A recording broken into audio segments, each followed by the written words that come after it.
What if the most dangerous thing you could do is keep pretending you're fine? Let's get real for a second. 70% of women have never had an orgasm during partnered sex. Not sometimes, never. Meanwhile, boys learn by age 7 that they're responsible for everyone else's pleasure. We're all walking around carrying sexual shame that doesn't even belong to us, wondering why intimacy feels like performing instead of connecting. I spent years thinking that something was wrong with me because I couldn't just magically know what felt good. Turns out, most of us are operating from scripts written by people who never lived in our bodies. Shocking. Religious purity culture tells us that desire is dangerous. Hookup culture treats sex like a sport. But neither one teaches us how to actually connect with another human being. And you want to know what's really messed up? The World Health Organization says sexual health is fundamental to human well-being. Yet we spend more time learning algebra than understanding our own anatomy. We memorize the periodic table, but stay clueless about consent.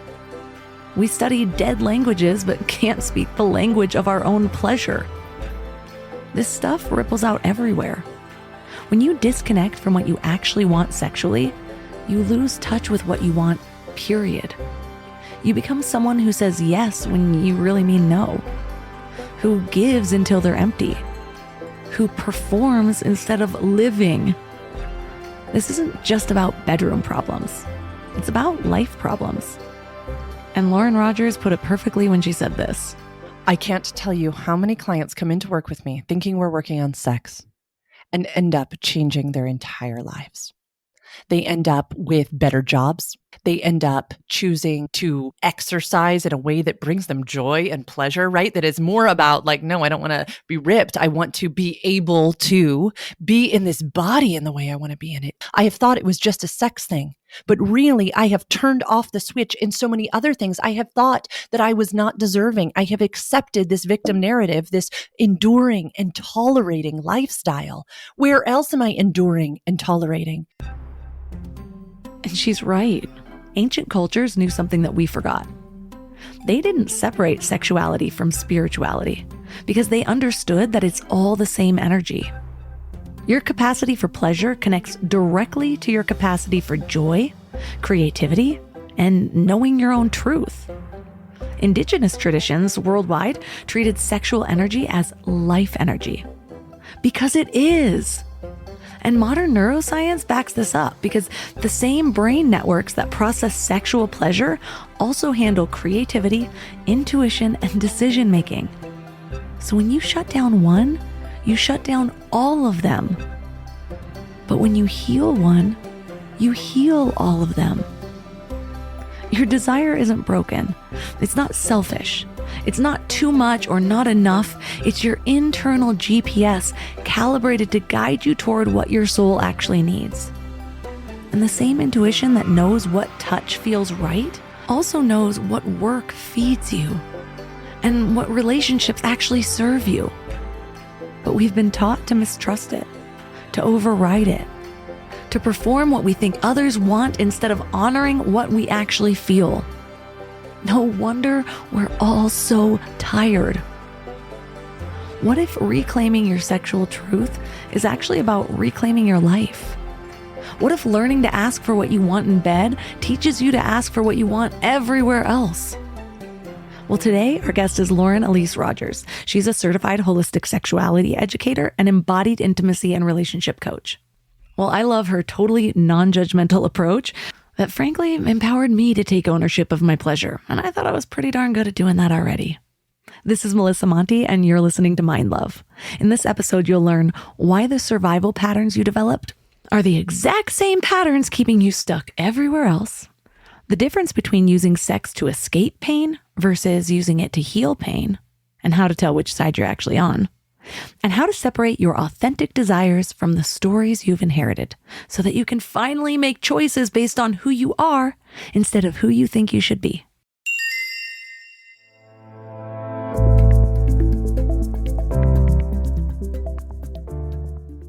This show is sponsored by BetterHelp. You guys, workplace stress is killing us. 61% of people are dealing with stress levels that are way beyond normal. So if you're feeling it, you are not alone. I used to think I could just push through everything, work harder, sleep less, pretend I had it all figured out, but that approach nearly broke me. I am all about following your joy. If that voice in your head is telling you to make a change, listen to it. Maybe you are ready to quit your job. Maybe you do need to flip your whole life upside down. But either way, you need support and tools to navigate it well. And that's where therapy comes in. Modern therapy teaches you how to set boundaries without feeling guilty, how to manage anxiety before it spirals, how to make big moves from a place of strength instead of desperation. And BetterHelp has over 30,000 therapists and has helped 5 million people worldwide. And you can talk to someone from your couch. No waiting rooms, no awkward scheduling. Therapy gives you the clarity on whether that voice telling you to make a change is your intuition or just the Sunday scaries. But either way, you deserve support. As the largest online therapy provider in the world, BetterHelp can provide access to mental health professionals with a diverse variety of expertise. Unwind from work with BetterHelp. Our listeners get 10% off their first month at betterhelp.com/mindlove. That's BetterHelp, HELP.com/mindlove. Welcome to the show, Lauren. Thank you so much for having me. I'm so glad to be here. So, what's your story? What led you to exploring intimacy and relationships? Isn't it so lovely to ask this question? Because I think anyone in any field that's a healing profession usually has some juicy story. And yeah, I like to tell everyone that I haven't always had these tools. And my story is one truly, truly of pain to purpose. So I grew up in a very conservatively religious family where my worth, my value was very deeply tied to my purity. And I do that in quotes for anyone who's listening, that my sexual purity truly was a part of what made me valuable to society, to a future partner. And so I grew up really believing that there was one way and only one way to be a sexual human. And that involved things like saving oneself for marriage and also truly esteeming men above women. I was homeschooled. I was raised inside of a church, all of these very, very strict things. And I ended up married at 21 to a man who we are now divorced, and he is now happily gay. So I existed inside of a decade of a partnership with little to no understanding of who I was. So I found myself alone, not only divorced from a husband, but also having lost an entire community who no longer aligned with the values that I was coming into of being a woman who wanted to exist in a sexual body. And I found myself on this basement apartment floor going, okay, so if I'm no longer a virgin, am I a whore?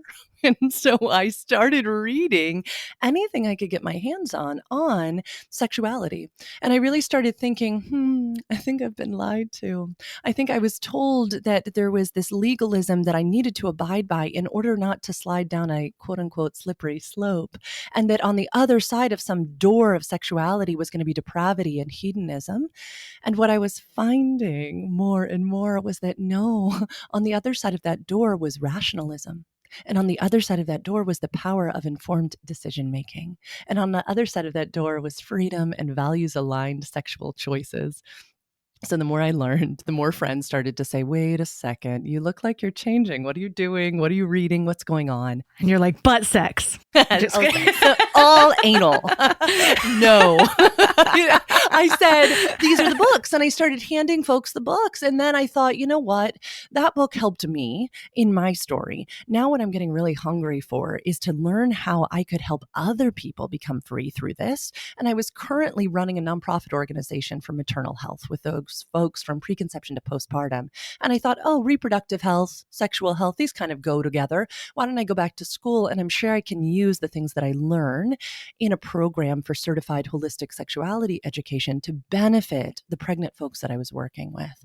Well, it wasn't but 6 months into school where I thought, nope, I've found my next calling. By this point, my nonprofit had gotten acquired, and it was the perfect time for me to step out and hang up a shingle. So in January 2022, I opened a business called Sex Ed for You, and I thought I'd do a lot of courses, a lot of online workshops, a lot of coming into other spaces and teaching about consent, teaching about sexuality, teaching about all these things that I now loved so much.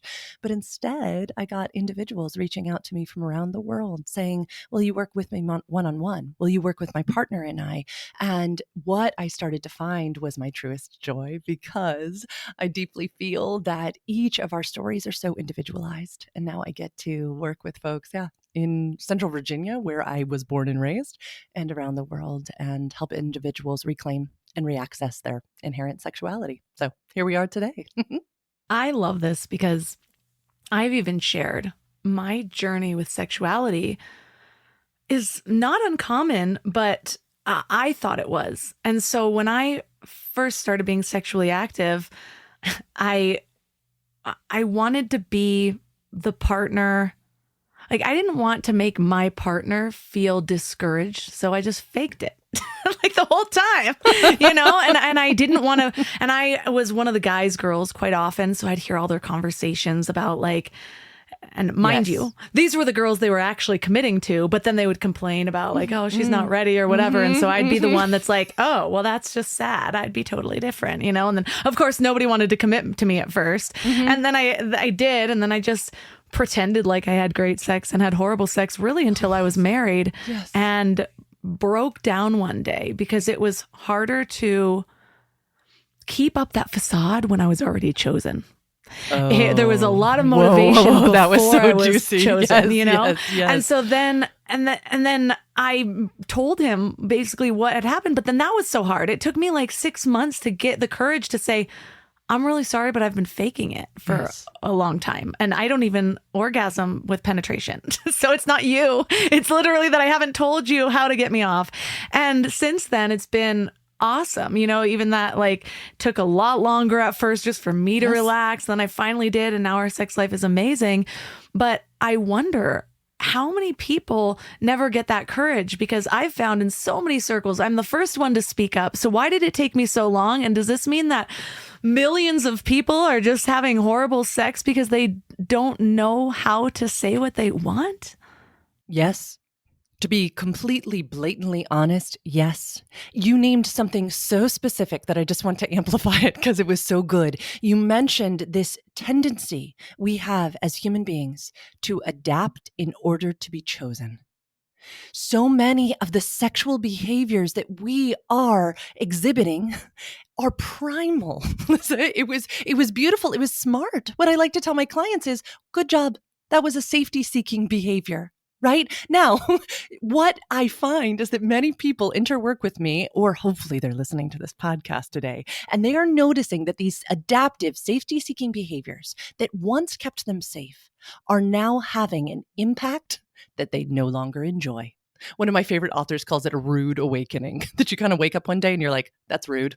That's real rude, right? That no, actually, I don't orgasm from penetration, from this in and out, in and out, in and out thrusting movement with my male partner. No.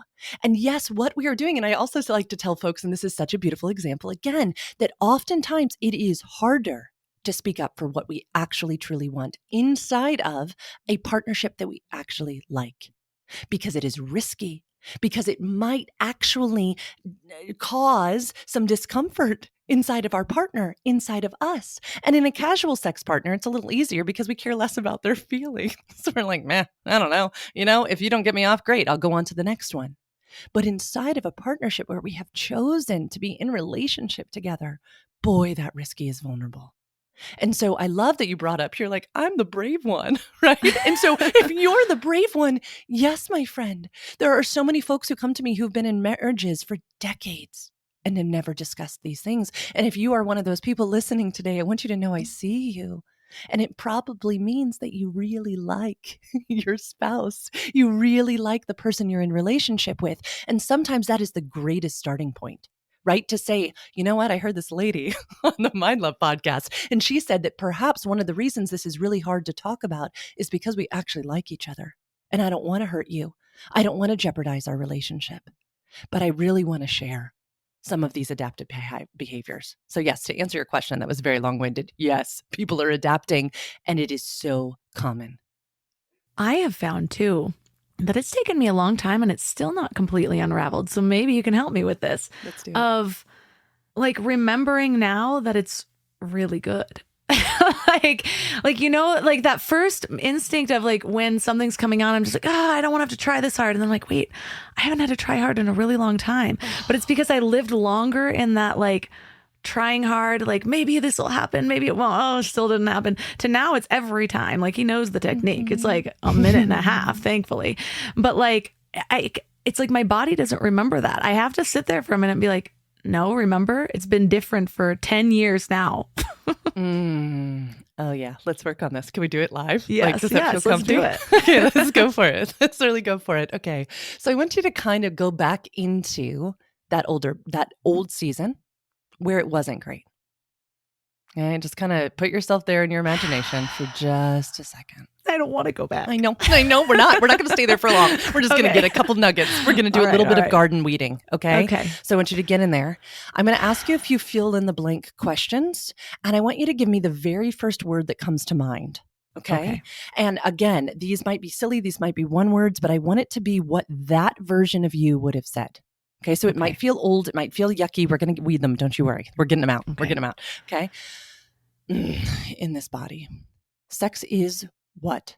Sex is fill in the blank.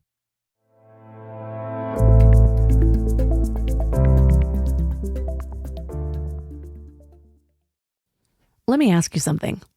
How much time did you spend last week thinking about what to eat? Planning meals, making grocery lists, wandering around the store like a lost tourist. I used to waste entire Sunday afternoons on this, and it was exhausting. Then I found Hungry Root. Hungry Root fills your cart with personalized picks and plans your week of meals, getting smarter with every order.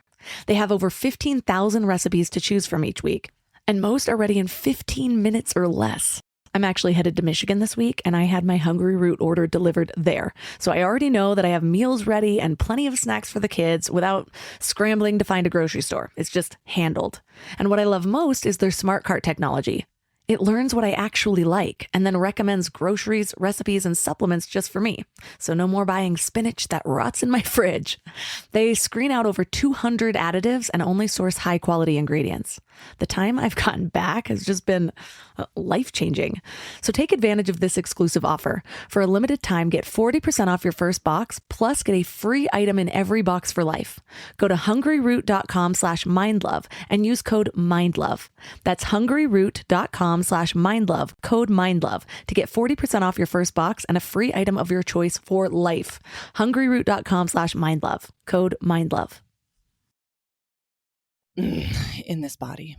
Sex is what? Sex is fill in the blank. Oh my gosh, it just went blank. I don't even know what it is. Perfect. I don't know.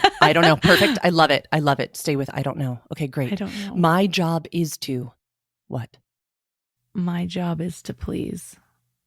His job is to enjoy himself. My body belongs to everyone else. Pleasure is food. Marriage is scary.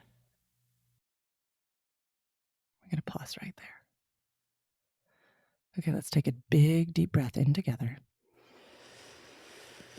And then let's blow it out. Now, let's give some eye contact to each other. Let's come back to here and now. Hi, my friend. I know that space was not good. I found myself tearing up on the your body belongs to question. But as with a lot of people with sexual trauma, because it was coming from my first sexual experience was an assault. And so that adds another layer. That led to a really deep eating disorder. And when I really look at all the patterns, who was my body for? Unraveling that was like even the shape of my body was for everybody else, you know? And so then what was, of course, you know, what was sex? Getting emotions real quick. We're only 11 minutes in. Just wish I could reach through the screen and hug you. Yeah. Yeah, you just come back into your body and I'll kind of narrate. This was the work that changed my life. I see. I see why. Yeah. What I found was that sex is not everything. It is just a part of everything. Yeah. Everything. And the more I learned about the power and the wisdom of these bodies that you and I sit in right now, it's not what's wrong with us, right? It's all of these stories of what happened to us. And so when I can pour grace and understanding and curiosity over your body and over mine and over all of the people I get to work with, then we can turn towards these stories, these narratives with such compassion. Because I'm not interested in saying, what's wrong with me? Why do I keep remembering? No, you named it so beautifully. These old stories go way, way, way, way back. So what we just did was we did some recognizing of where, and you named them. So interesting. Listen, this happens with everybody.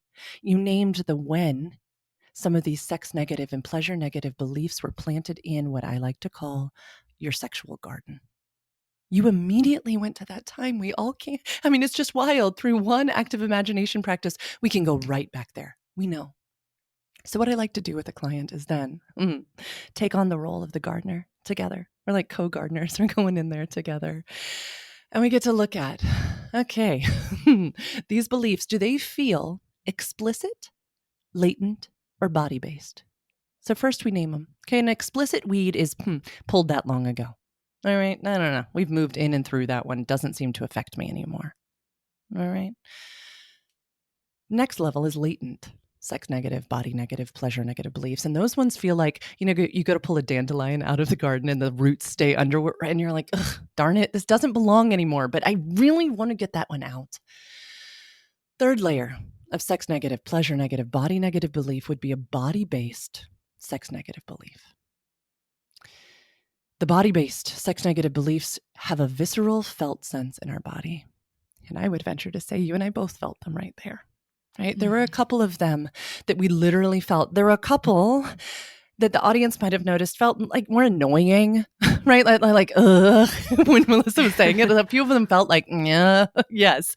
And those are those latent ones. And I like to tell folks with reading, with podcasts like this one, we really can till that soil.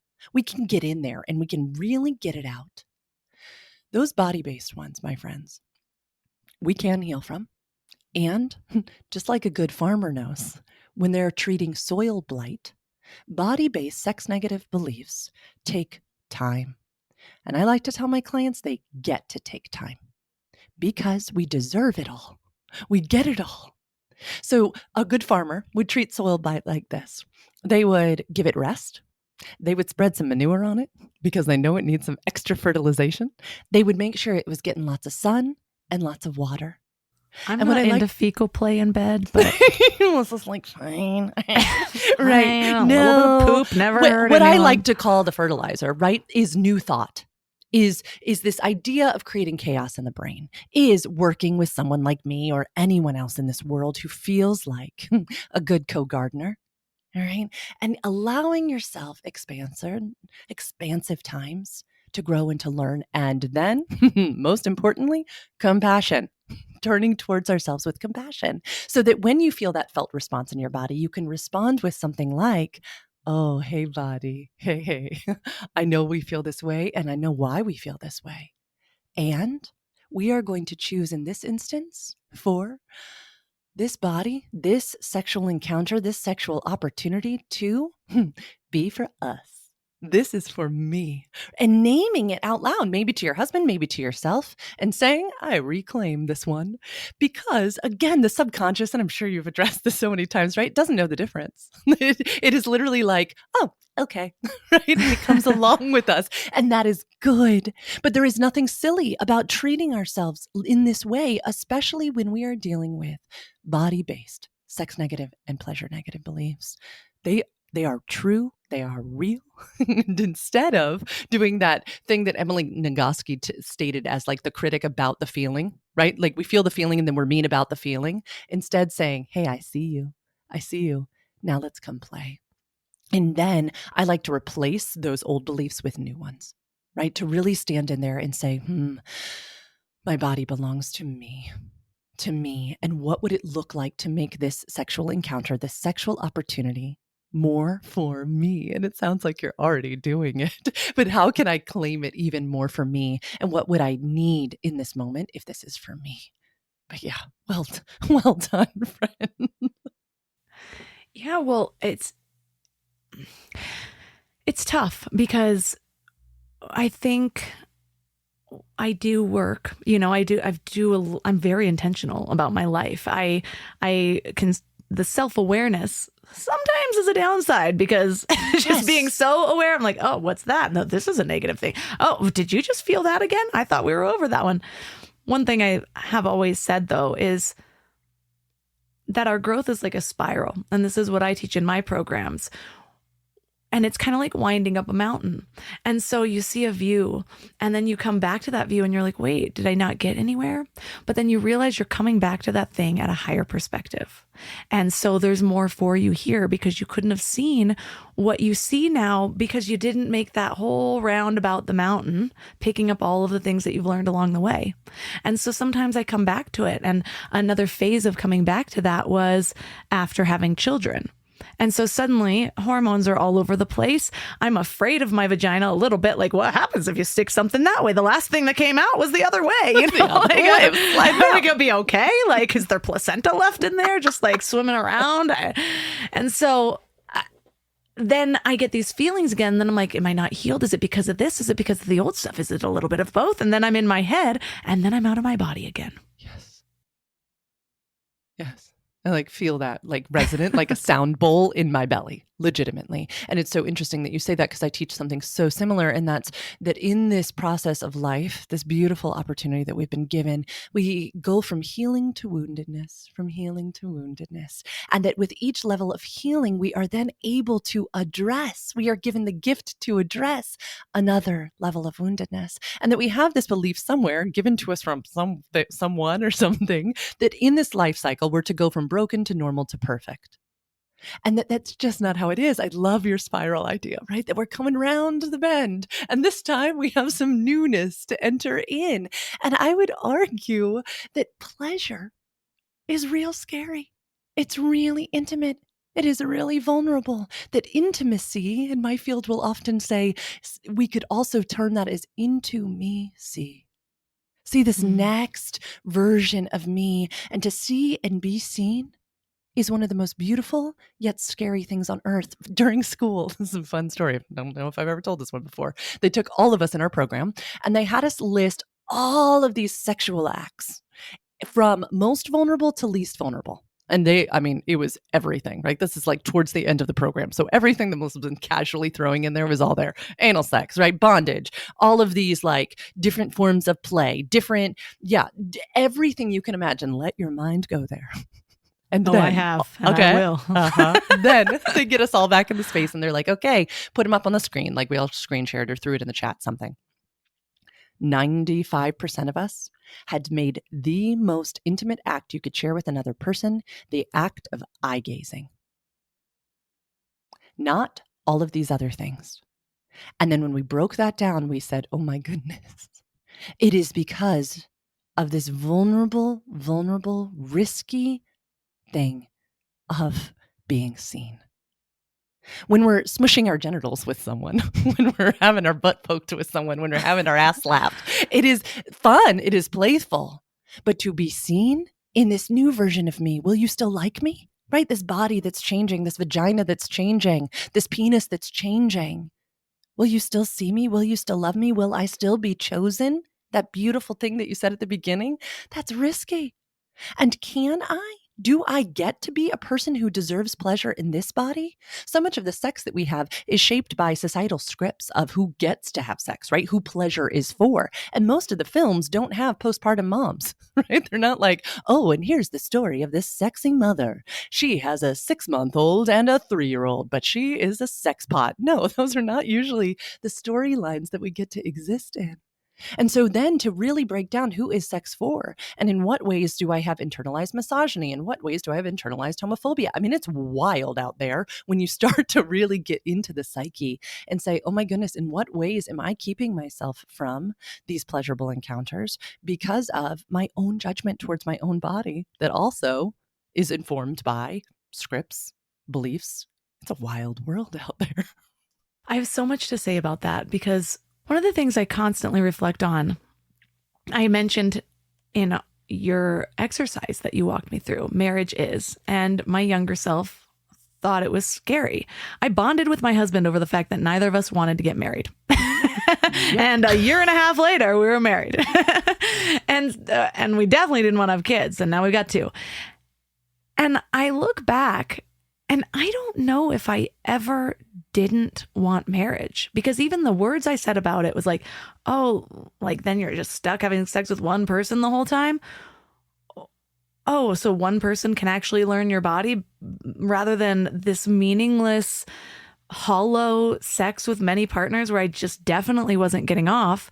And so what was scary though, I don't think it was the idea of marriage. I think what was scary for me was wanting marriage in case I never got it, in case nobody ever wanted to commit to me. And I think that so often different beliefs that I had, they were coming out in one way, but it was just the fear of wanting that in case I didn't deserve or couldn't claim it. Mic drop. Literally mic drop, right? So in my work, I use the Wheel of Consent modality by Dr. Betty Martin. And one of the things that we are trained to say is, oh, it is good to want. Because so many of us have conditioned ourselves, have believed these stories that we have told ourselves about what is safe and what is unsafe. And again, we have constructed a life in which we can avoid harm. We can avoid the inevitable abandonment. We could avoid, right? So many of these stories exist deeply in our bodies. And so, yes, and amen to, wow, what is the deepest want? And what does it look like to be a person full of integrity that actually I do have wants?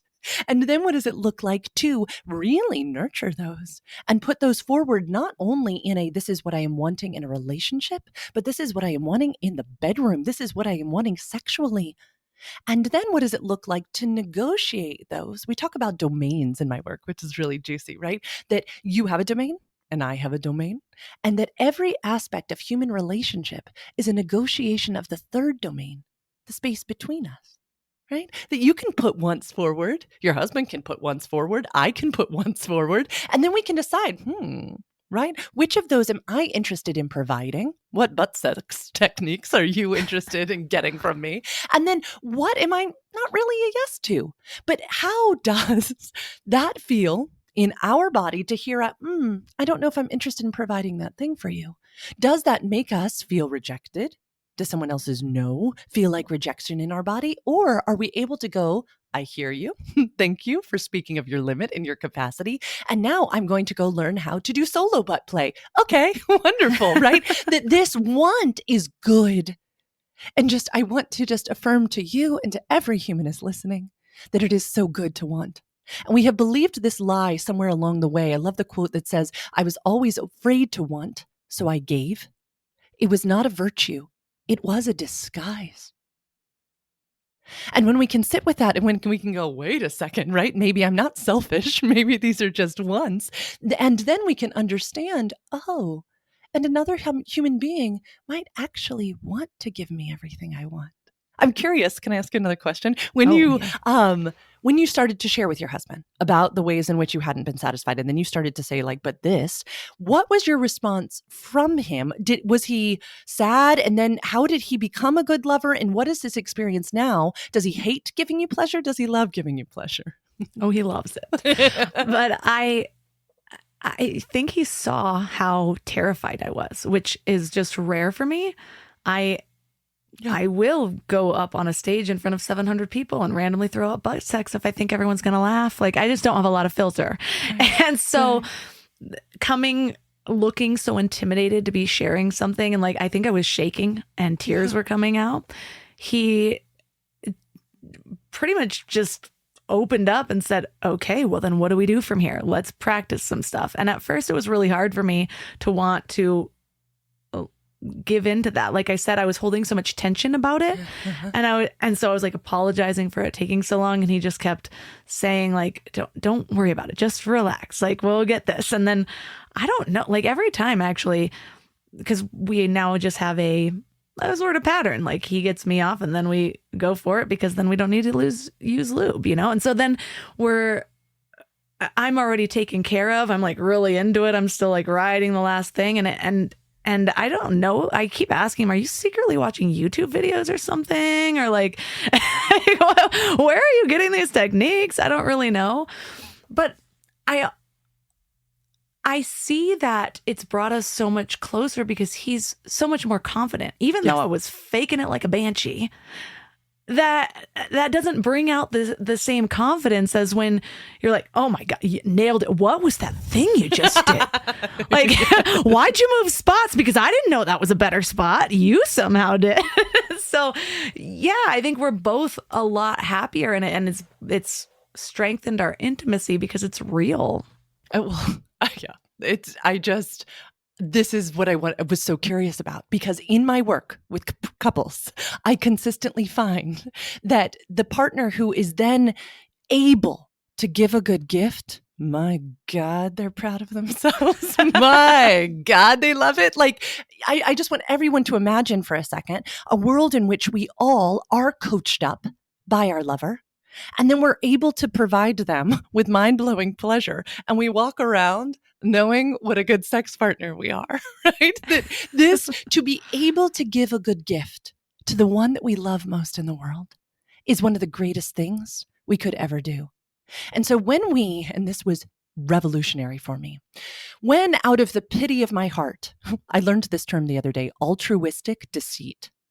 When we are deceiving another under the guise of altruism, which is exactly what was happening here, right? You were like, I don't want to hurt his feelings. I don't want to make this happen. Like, let me fake it like a banshee. I love this. I'm taking this now, right? I just imagine you wailing like, yeah, I was like, caca. Like, okay. So when we use our banshee techniques, our altruistic banshee, okay, when she is deceiving another, all right. And we all do it with the best intentions, we are inadvertently robbing our lover of their agency and their autonomy.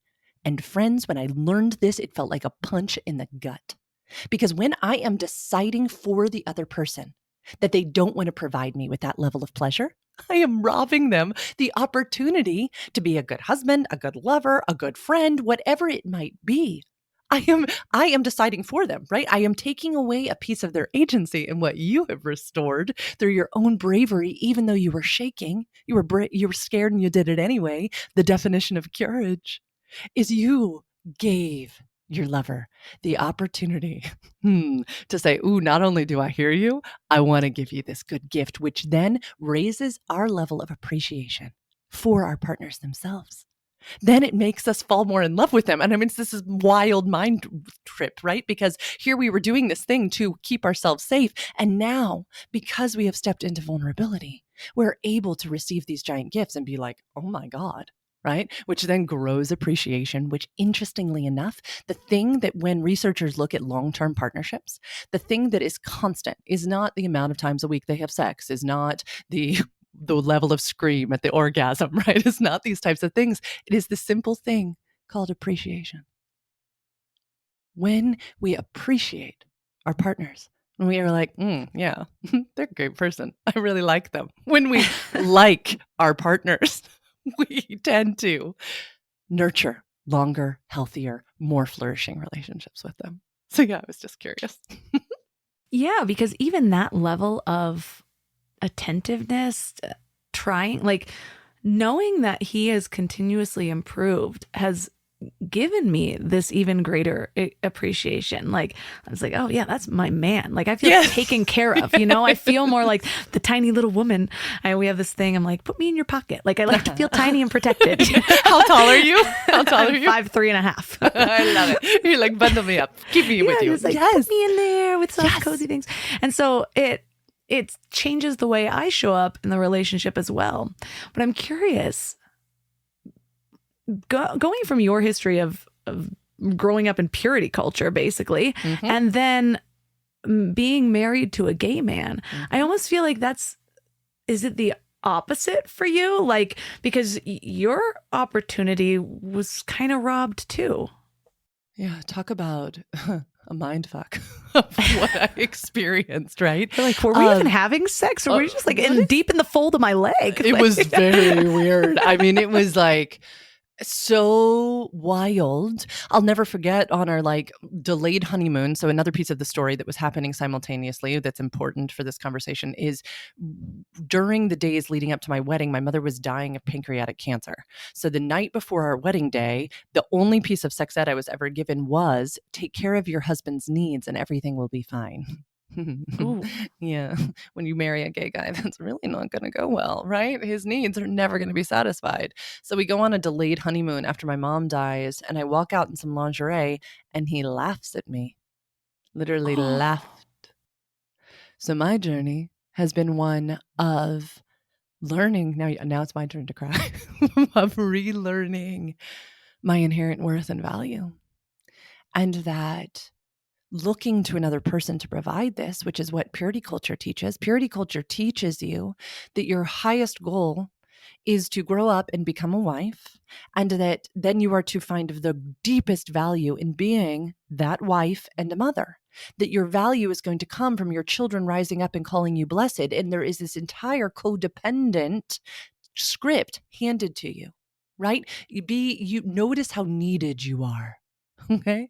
So I spent a decade more, I mean, my entire youth too, wanting to feel valuable from the words, actions, thoughts, cheers of other people.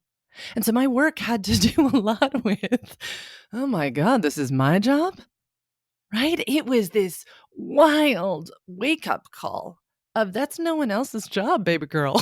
Like, actually, you're just valuable. Just because of who you are, not because of what you do, not because of your vagina, not because of the blowjobs that you give. You are just valuable. And once I was able to find this, and once I was able to say, oh my goodness, that's not narcissism or egotism, that is just an inherent self-worth. That is just an understanding of self. Then I was able to go, oh, okay, now I have this job, which is to become a lover to myself. I also had been raised inside a purity culture where masturbation was a sin. I mean, literally, they were like, your hand's going to be chopped off if you're going to grow hair on your hand, or pornography was like equated to dating the devil. I mean, it was scary in there, y'all. And so to then be like, well, wait a second, what does it look like to learn my body? What does it look like to know how to bring myself to a banshee-like orgasm? What does it look like to really be able to play in this space so that any other sexual partners that I go on to have will be, I will be at that level. It's okay, dude. Can you be with my body like I can be with my body? Right? And is this a playground? I like to say now that what I love sex to feel like is, when you're little and you say to friends like, hey, you want to go play? Like, you want to go to the playground and play? And you don't really know what you're going to do at the playground. You're just like going to the playground, right? Like, maybe you'll get on slides. Maybe you'll swing on the swings. Maybe you'll climb the thing. I love to view sex now as like, hey, want to come play with me? Want to come see what's out there? And so there is mutual responsibility on all people's plates, right? If you're at a group sex event, mutual responsibility there for all of you. Oh, it was such an unlearning to think, oh, well, that's his job. No, what's my job and what's his job? And it has been so lovely to then go on to learn. You said this so beautifully in the beginning, is that you were like, I guess this is just me who's figuring this out. No, we're all alike, guys. We're all given shitty scripts. Like, this is just all of us. And Betty Dodson says that women are conditioned to fear sex and men are conditioned to fear failing sex. I was just reading some research that between the ages of 7 and 10 years old is when people in male bodies learn that sex is their job. 7 and 10. That's really young. It's like really young time to be putting a burden for someone else's future pleasure on the shoulders of a young boy. And so it has just been the greatest delight and a lot of work, like you were saying earlier. Like, I'm a person who works, but it has felt like a catch-22 sometimes of, wow, how much of this is my responsibility? How much is another's? And what does it look like to stand in my want, to be a woman who wants, and then to invite others to come play with me?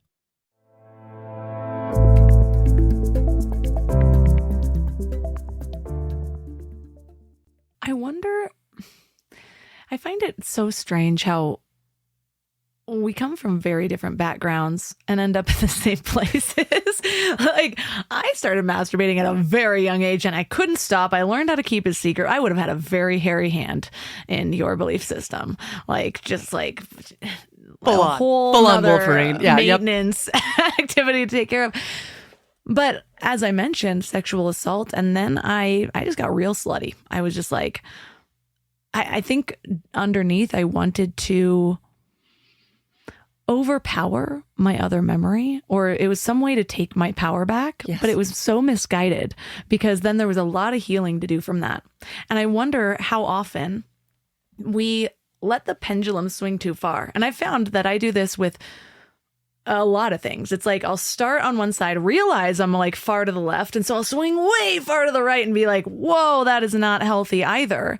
Because I look back at my sexual experiences and I was telling myself it was empowering. I was telling myself I wasn't getting attached, and I wasn't getting attached, and I didn't expect anything. But every single time that something happened where I didn't expect something, and that's exactly how it went. It was just reaffirming my belief that I wasn't worth being chosen. And I went into like a whole corner of the LA, like my neighbor was a sex therapist that also went to sex parties. And I was talking to my husband, like, I mean, should we try poly? Like, is that like the next stage of evolution? And then living next to her, just watching it play out, I was like, wow, that looks way unhealthy. I don't see one person. You've introduced me to like 97 people and not one of them looks anything less than totally fucked up. So I don't think I want to go there. And so then it's just like, and then I'm coming back. And so then it's like, how much of the sex play, like, how do you know you've crossed the line? Like, is it even safe? Is it really actually healthy for us to be jabbing something up our butt? Like, is that actually okay? Or is it physiologically damaging? Is what I want to know. What are you going to find up there? Like one piece of corn, that's going to ruin my whole experience. I'm not getting wet again that whole session. Rant over. Such good questions. Stay on that rant. I'm just going to be like, preach it, lady, preach it. Such an interesting space that we have stepped into. And number one, I want to affirm that young version of yourself who wisely was able to discover that pleasure is the greatest antidote to pain. So talk about another safety-seeking behavior that you utilized to stay safe in a young body when we don't have much other choice. Right? We must consider that there were adolescent versions of us, young adult versions of us who didn't have this level of realization or the tools or the means or the ability to provide ourselves with safety in the next level. Yes, this is my favorite nuance of conversation of, could sex also be harmful? Fuck yes, it could. Okay? Because anything can be medicine and anything can be poison. And we could 100% use sexual behaviors to then just swing to the other side of the pendulum. Then we're just escaping. Then we're just coping. Then we're not looking at the true attachment wounds that we have. This true question that all of us have, which is, do you choose me? Do I belong? Do I have worth? Do I have value? Do I matter? Right? If we are using anything to get that for ourselves, we should always be turning towards it with a little bit of a right? That like dog head of like, what? Right? And again, anything can be medicine and anything can be poison. And this is why, again, I say that sex is not everything. It's just a part of everything. I tell my clients who, were repressed in younger years and then came out. I'm like, okay, you came out, now what? Right? What work are we going to do to integrate the fact that so many folks who are not heteronormative, their sexuality was shaped in the shadows? Is that where our sex is going to continue to stay? I love that you brought up, right? The use of masturbation to self-soothe and calm and take power back. And yet, absolutely, it develops in this secret, quiet way. right? So in what ways are we now saying, hey, guess what? We do not have to live in the shadows there. There's this fascinating research paper that was done that studied world religions and sexuality over the course of a year. And they brought these women together from these 12 different religions. And they once a quarter, they sat down and they talked about the different ways in which sex was shamed in each of their cultures, right? In what ways did we go, shh, it's not polite to talk about that? And in what ways was that harming humans? What they found, shocker, is that the one segment of population that was not being harmed by this were men in power. They were fine.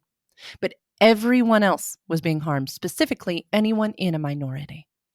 And so their end statement was, we must talk about sex on podcasts. They didn't say podcasts, but this is what I'm saying. We must talk about it at the kitchen table. We must talk about it in legislative chambers. We must talk about it in boardrooms. We must have these conversations because for so many of us, right, here's a perfect example. Most of my stories couldn't be further from an experiential value, right? Like we are so far on the other sides of the spectrum, but do we see everybody how, right? We still ended up in similar spaces of like, wait, I don't know my own body. I don't know my own pleasure. I don't know how to stand in it. I don't know how to ask for it.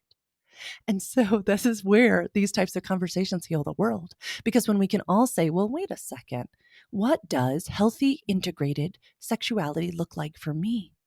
I find it fascinating that the World Health Organization says that sexual health is fundamental to the well-being of individuals, families, and communities. And I'm like, yeah. Wow, they finally said something I agreed with. I know. That seriously, if we can have this understanding of ourselves as an inherently perfect sexual being, and if we can view that with value, and then we can understand the importance of being able to communicate with our sexual partners, able to discuss consent in all of the realms, able to ask for what we really want. Wow. Then it not only starts to save you and your husband and become banshee screaming sex in the best way, then guess who it also benefits? Your kids. When kids have parents who are having really hot sex, they feel literally more stable inside of their homes. And then guess who that benefits? Your kids' friends, and then your communities, and then call me crazy, but I think it could heal the world. They're like, it's 4 p.m. on Sunday. Mom and dad are in there again. Can't you hear them? Come on over. It's just wild how it does ripple. And they might go, ew, right? They might give us that ew reflex. But what is really happening in their young bodies is comfort.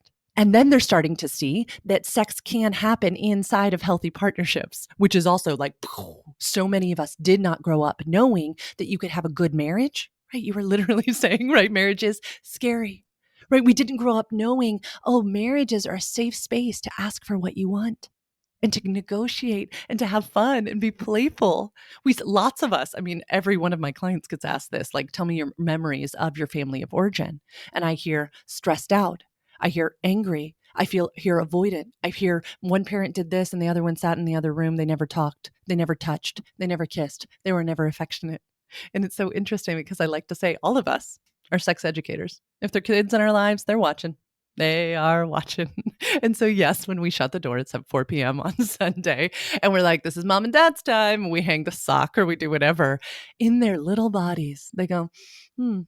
They don't need to know what's happening behind the doors. Age appropriate conversations, y'all. Age appropriate.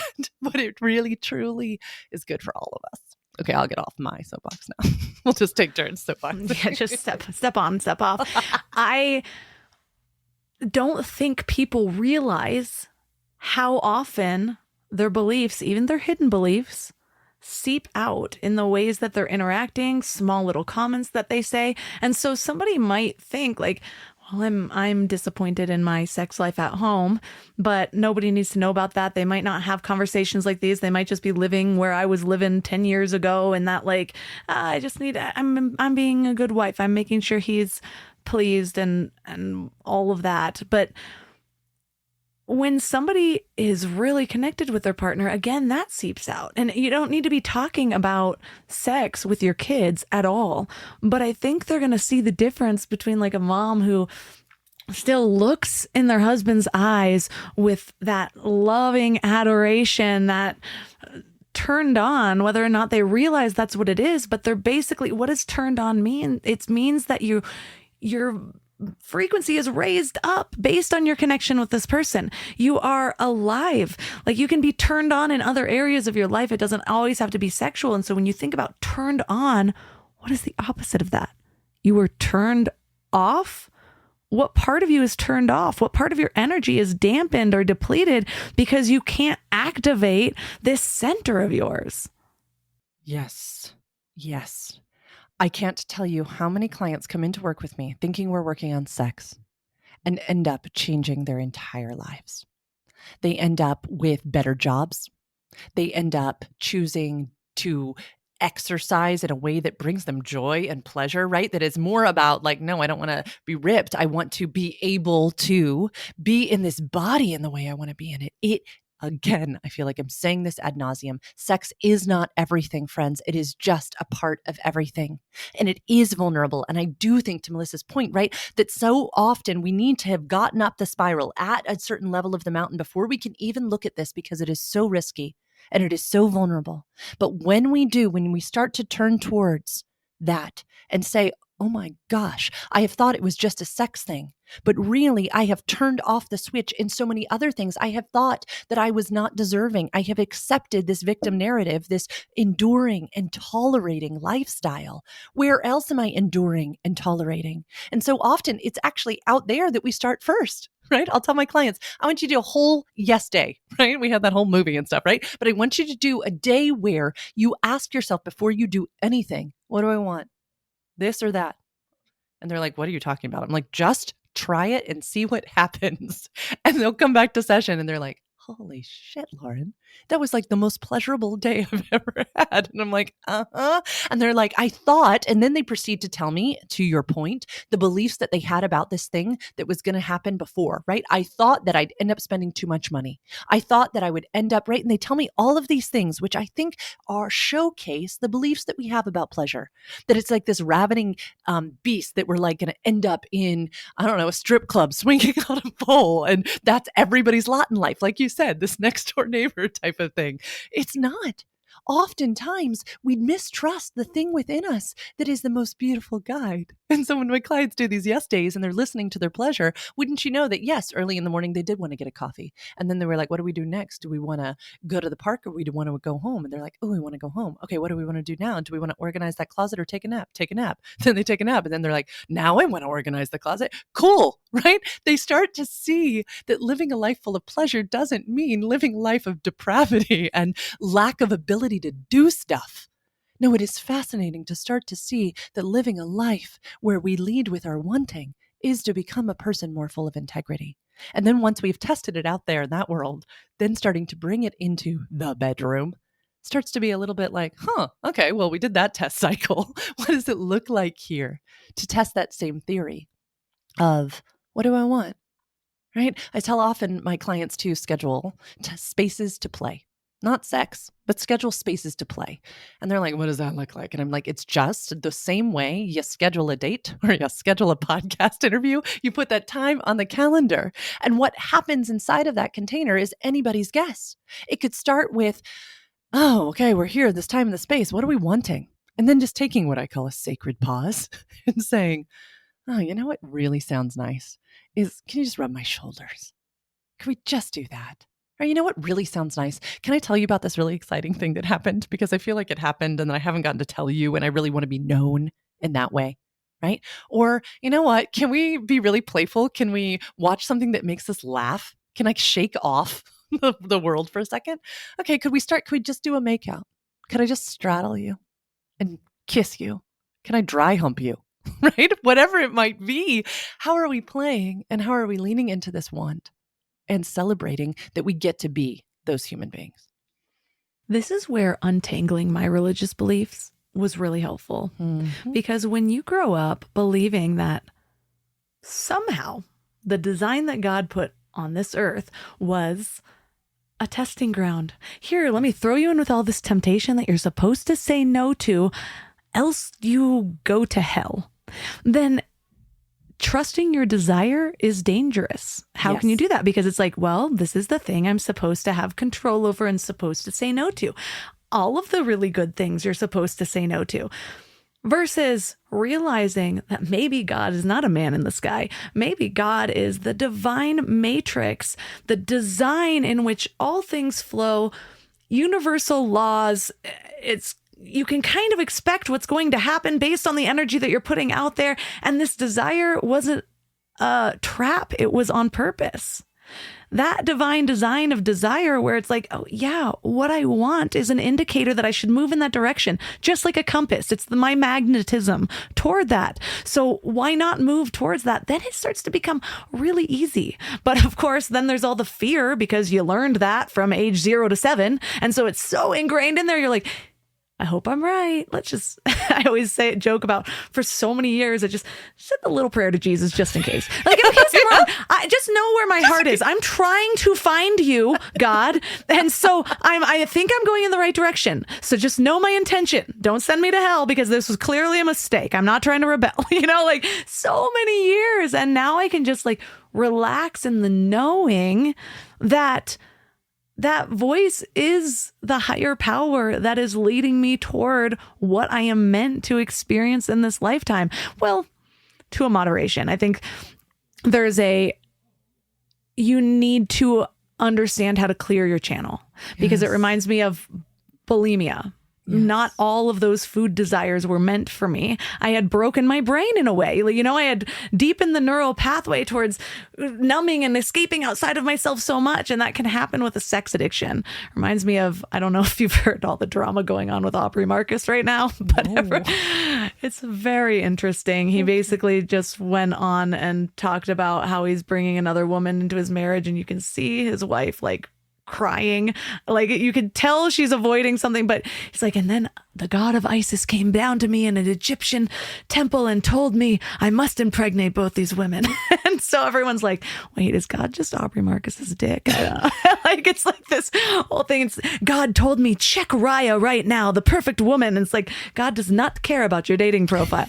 So anyways, to an extent is all I'm trying to say. Know when you've muddied your own channels, really, but otherwise, yeah, when you're coming back to your heart, when you're meditating, when you're taking that time to clear your mind, your heart, then you can really, really trust those desires. Yes. I exhale into it because I really, as you were sharing and that lovely story, right? I remind us all again that anything can be medicine and anything can be poison. Mm-hmm. And I think throughout this spiral up, right, that there are so many lessons that if we are so bold, that we get to learn. We get to embody. And I think one of those things is that, yes, I was taught that the heart is deceitful above all things. And so one of the things I had to undo was actually know my heart is not deceitful, and actually know being able to lean into pleasure is not bad. And yet there is such a thing as excess. There is such a thing as using anything, food, television. Yeah, I mean, time.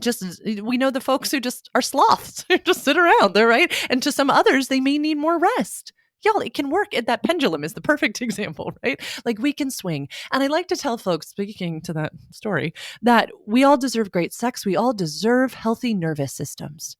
And what Melissa was picking up of the tearing wife in the background is a dysregulated nervous system. Something's going down there.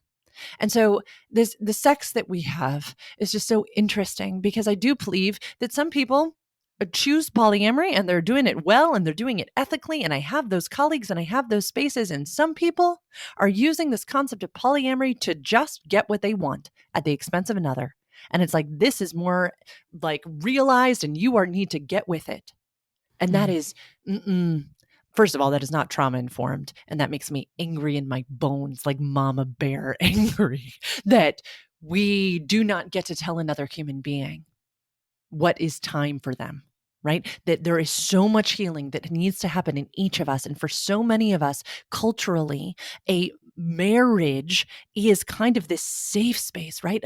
Jessica Fern calls it a safe haven and a secure base, that we need those to function in this world. We need healthy attachments to function in this world. And not many of us had them from childhood. And so we are using these earned secure attachments out here in the world to feel okay. And so then when somebody comes in and just knocks it over, that can be really traumatizing to an individual. Again, do I think there are ethical, wonderful ways to pursue that? Yes. And do I think it is some of the hardest work in the world? Also, yes, that most people have not done. They haven't. One of my great coaches says that about 20% of people in this world are interested in polyamory. Of that 20%, 5% have done that work to actually do it with ethics. And then of that 5%, you might be attracted to 3%. And within that 3%, you might live in a portion of the world where they live. And so really, truly, to find thriving polyamorous relationships is going to be such work. And so if you're interested in doing that, good on you. Good on you. Be ready to look at everything in your life. And for some people, it's just not an interest for them, and it's just not going to be good for them because of their own lived stories, their own experiences, their own desires, their own saturation in life. Some of us are fully saturated, and sometimes that saturated is with good stuff, right? Sometimes they love their work and their babies and their community and all these things, and they're like, I don't actually want more, right? I don't want more dicks in my life. I don't want more vaginas in my life. I'm actually okay. And to that person, they are no less evolved.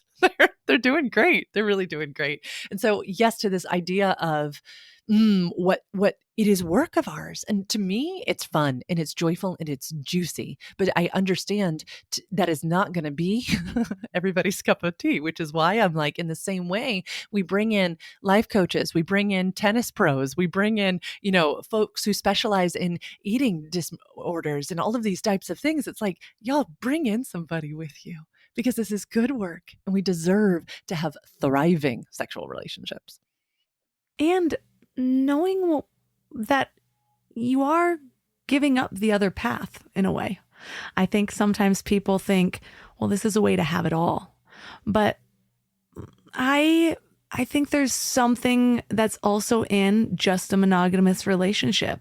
And so I've learned, even though through my experience, to me, I want to say, honestly, that looks wrong. I've witnessed a lot of things, but every path, we're all here to experience something different.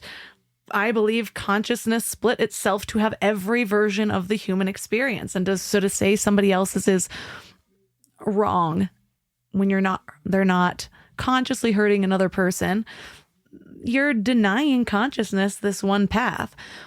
And at the same time, just really know, what is underneath this desire for that? Are there downsides to it? What am I missing? Knowing that when you are in a combination of 3 or 4 or whatever you choose, do you have that one person that will always choose you? Or are you 25% of that? And so I think that's an important question to ask too. But I love to leave listeners with one thing to just bring all of this into their life. What little piece of mind love can we give people this week? I'd really encourage any listener to do their own mini version of the exercise we did at the top of this podcast, which is go back in your timeline, do a little timeline exercise that looks like this. Think of some firsts. First crush, first kiss, first memory of desire, first masturbation, first porn. Just make a little list. And then on those, do a little fill in the blank exercise for yourself. Sex is what? My body belongs to who? A man's job is what? My job is what?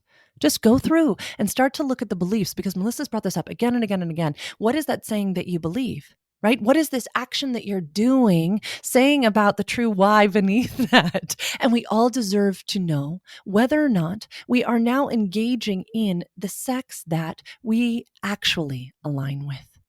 And so to do a little garden weeding by going back and going, do I still believe that my body belongs to everyone else? And is this something I now want to attend to? So as you've listed your beliefs, go through and then just pick one that you really want to work on. Just one, just one bite-sized one. And then start to ask the universe, God, whatever it is that you believe in, to truly start to put this education, this enlightenment in your path. Start to look for books. Start to seek out people, teachers, podcasts that center on that specific subject so that you can start to make values-aligned sexual choices that align with you now. This work is so important too, because as you touched on, it reminds me of the quote, how you do one thing is how you do everything. And so you might think there's other things that are more important, but if this is coming into your awareness, it might be because this is the doorway for you asking yourself what you deserve. And it leads to you, like you said, many of your clients potentially get better jobs because you realize, wait, why am I willing to be miserable building somebody else's dream right now? Why is my dream scary? Is it because it's actually scary, or because it's scary that I might not make it, or it might not work, or I might fail publicly? Well, failure is a choice. If you don't give up, you can't fail. It might just take a little bit longer than you want it to.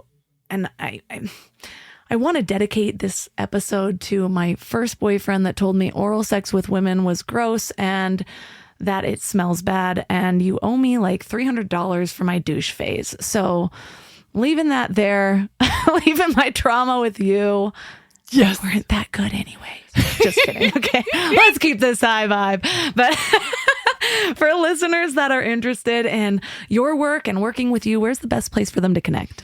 I would love for you to go to sexedforyou.com/free consult. If something resonated in your body today and you're like, wait a second, there's people out there who do this work with you. This is stirring in my consciousness today. And this sounds like, I'm holding back on what I actually deserve, because this feels like, oh my God, it's connected to my first boyfriend who told me that oral sex is gross. Then go to sexedforyou.com/free consult.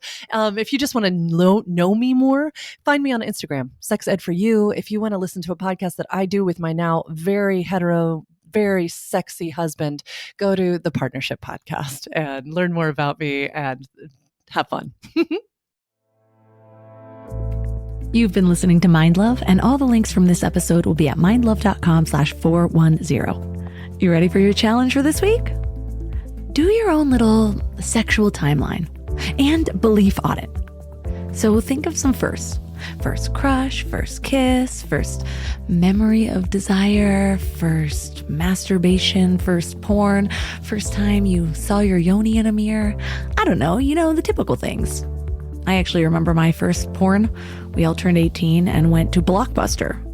I'm sorry, Gen Zers, you missed out on a whole wave of excitement. I think the first porn we rented was The Devil and Miss Jones. I do not recommend it. Anyways, make a little list. Then do some fill-in-the-blank exercises. Sex is what? My body belongs to who? A man's job is what? My job is what? And then pick one belief that you really want to work on.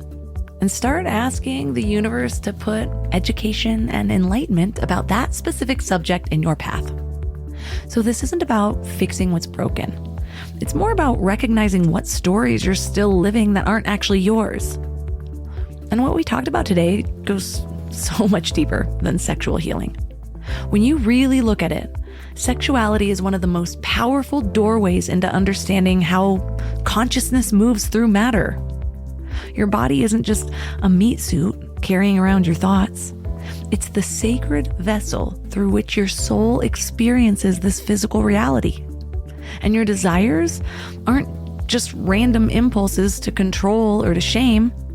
They are the way your higher self communicates what experiences will expand your awareness and grow your capacity for love. So every time you choose authenticity over performance, you are literally raising the frequency of the planet. Every time you honor your truth instead of hiding behind what everyone else thinks that you want, you give everyone around you permission to do the same. This is how consciousness evolves. Not through grand gestures, but through millions of tiny little moments where people choose to be real instead of safe. So give it a try and let me know how it goes. You can reach out to me at MindLoveMelissa on Instagram. And if you haven't signed up for the Morning Mind Love yet, now is the perfect time. It's a short daily email that lands in your inbox every morning with the exact mindset shift that you need to hear. Sign up at mindlove.com or just text the word morning to 33777 to get started. Thanks for giving your mind a little love today, and I'll see you next week.